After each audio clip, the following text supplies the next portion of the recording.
Hello guys, I'm Nishit back with the episode 2 of the series for Python beginners. As I told you guys in the previous episode, today we are going to talk about variables and the input function in Python. So let's get started. As you might have studied in maths, variables don't have a fixed value and we can change its value whenever we want. So I'm just gonna pick a random letter. Let's take M.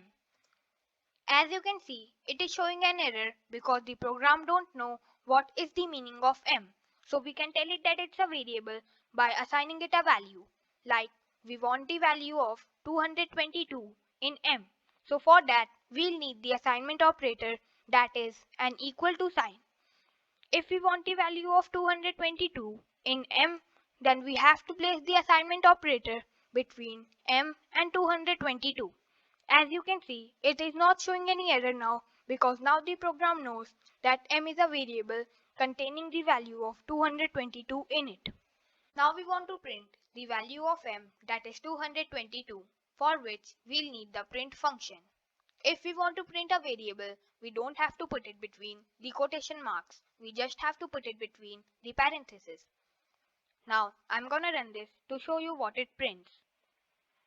As you can see, it is printing 222 as we were expecting. Now I'm gonna show you what it prints when we put m inside quotation marks. Now I'm gonna run this. As you can see, it is just printing m and not 222. That is because now the program thinks that m is a string and not a variable. As I told you guys in the previous episode, a string is anything between two quotation marks. It is not important for a variable name to just be a letter. It can also be a word, and that word can also contain numbers and underscores in it. Like abc underscore 123 can also be a variable if we assign a value to it. Like we want the value of 70 in it. So for that, we'll use the assignment operator. As you can see, it is not showing any error now because now the program knows that abc underscore 123 contains the value of 70 in it. Now we want to print a string and a variable together. So let's take our variable as k with the value of 20 in it. So k is equal to 20. Now we want to print something like the value of k is equal to 20. So for that, we'll use the print function.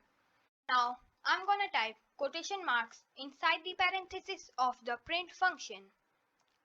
We just want to type all of this, so I'm just gonna copy and paste it. Ctrl plus C to copy and Ctrl plus V to paste. Now, we need to use the comma operator, that is simply just a comma. We have to place it after the ending quotation marks, but remember, it should be between the parentheses of the print function. So we have to type the name of the variable we want to print right after the comma. We want k, so I'm gonna type k after the comma. Now it should work properly. I'm just gonna run this to show you what it prints. As you can see, it is printing the value of k is equal to 20 as we were expecting. Now one thing you might have noticed is that I didn't even put a space over here, but in the output there is a space between the equal to sign and the value of k. That is because of the comma operator. Whenever we use it, it automatically puts a space between whatever is typed before and after it. A variable's value can also be a string like this. So that's it for variables. Now let's talk about the input function. Now let's take an example. We want to make a program which will ask the user for their name and then print hello then their name. How will we ask the user to give their info? That is the work of the input function. So basically the input function helps us take the information that the user want to give us. So now we want to ask the user for their name by printing what is your name. So we have to type it inside quotation marks inside the parenthesis of the input function like we do in the print function. Like this, we have to put a space after the end of the sentence, or when we run this program and the user starts typing their name, they would just start to type right after the question mark without any spaces that would look bad, and we don't want that. Now, I'm gonna run this to show you what it prints. As you can see, it is printing what is your name. So I'm gonna type my name, that is Nishit, as you all might know. As you can see, the program just ended because we haven't yet programmed what to happen next. So let's do that. Now we want to store the input that the user gives us. For that, we can use a variable like this. Now we are saying that a is equal to whatever the input the user gives us when we print what is your name. Now we want to print hello, then the user's name, for which we'll use the print function. Now we just need to type hello between quotation marks inside the parenthesis of the print function. We need to use the comma operator. Now we need to type the variable a. It should work properly now, and I'm gonna run this to show you what it prints. I'm gonna type my name. As you can see, it is printing hello Nishit as we were expecting. So that's it for the input function. Now let's summarize what we've learned today. Variables don't have a fixed value. A variable's name can also contain numbers and underscores in it.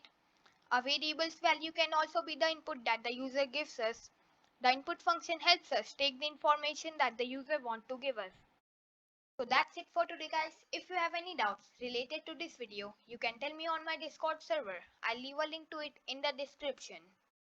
If you want to practice what we have learned today, you can try doing any of these 3 questions, then send me the answers on my Discord server and I'll tell you if your answer is correct or not.